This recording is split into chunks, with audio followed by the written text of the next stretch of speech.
নমস্কার, আমি রূপালী। আমার নতুন আরেকটি ব্লগে আপনাদেরকে অনেক অনেক স্বাগত জানিয়ে দিনটা শুরু করলাম। কেমন আছেন আপনারা সবাই? আশা করি সকলেই ভালো আছেন। তো আমরাও বেশ ভালো আছি। ঘুম থেকে উঠে পড়েছি, দেখতে পাচ্ছ কি সুন্দর রোদ উঠেছে, খুব ভালো লাগছিলো দেখতে। হাই ফ্রেন্ডস, তো সবাইকে শুভ সকাল। তো আজকে এখানে নিয়ম আছে, তো কালকে এসেছিলাম ঘরের থেকে, তোমাদেরকে তো শেয়ার করেছি ভিডিও ট্রেনে জার্নিটা। তো আজকের নিয়মটা হবে এখানে মাছ ছোঁয়ানি নিয়ম, আমাদের বেঙ্গলির মধ্যে বলে মাছ ছোঁয়ানি নিয়ম বলে। তো আজকাল তো কারোর এখানে ছাদ্য করে না, তো মাছ ছোঁয়ানি নিয়মটাই করে।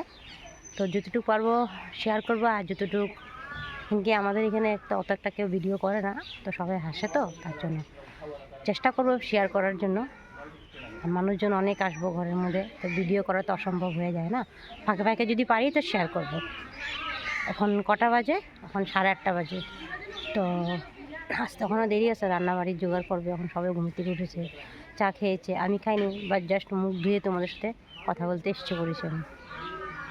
তো চলো, দিদি সকালে উঠে যা কাপড় কাপড় ধুয়ে দিয়েছে, আর আমি যাব একটু পরে স্নান করব। স্নান সেরে শাড়িটা পরে নেব। তো আমার স্নান সেরে নিয়েছি, শাড়ি পরে নিয়েছি, একটু যাব মার্কেটে। তো ভেবেছিলাম আপনাদের সঙ্গে সব শেয়ার করব, বাট শেয়ার করতে পারিনি। এতই মানুষ হয়েছিল, ঘরও এত ভিড় হয়েছিল। পরে বলবে এখানে মানুষ ভর্তি আর তোরা এখানে ভিডিও করছিস, তার জন্য করিনি। এত একটা নিজেরও তো একটা ভালো লাগে না দেখতে, না? আর সবাই তো একটা পছন্দ করে না। এই যে মাসিমণিটা যে ফটো লাগিয়েছে, ওনার নিয়মগুলোই আছে।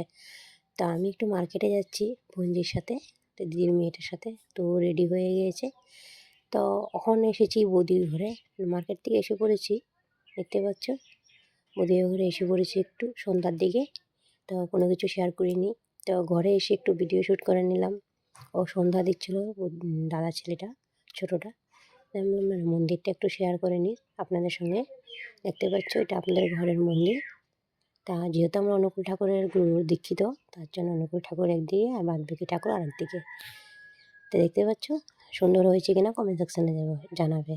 আর ভিডিওটা খুবই ছোট, তার জন্য আপনাদেরকে একটাই অনুরোধ করবো, প্লিজ লাইক দিয়ে কন্টিনিউ করো। আর যারা অলরেডি কাজটা করে রেখেছে তোমাদেরকে অসংখ্য ধন্যবাদ। আর যারা যারা নতুন আছে প্লিজ চ্যানেলটা সাবস্ক্রাইব করে পাশে থেকো। তো সোনাম এখানে বসে যে আগুন জ্বালিয়েছিল, বৌদিও এসেছে একসাথে, তোমাদের ভাইও এসেছিলো।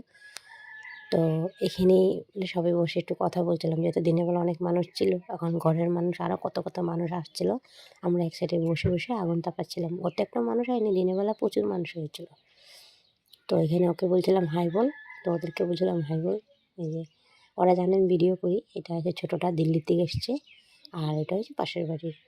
আর ওটা বড় মেয়েটা আমার লগে গিয়েছিলো যে আমার সাথে মার্কেটে, উনি। আর দেখতে পাবো সুন্দর এখানে আছে। তো ভিডিওটা খুবই ছোট, ভালো লাগলে প্লিজ চ্যানেলটা সাবস্ক্রাইব করো, কমেন্ট করে একটা লাইক করে দিয়ে ভিডিওটা বেশি বেশি শেয়ার করে দেবো। আবার কালকে দেখাবে পরবর্তীকালে। সবাই ভালো থেকো।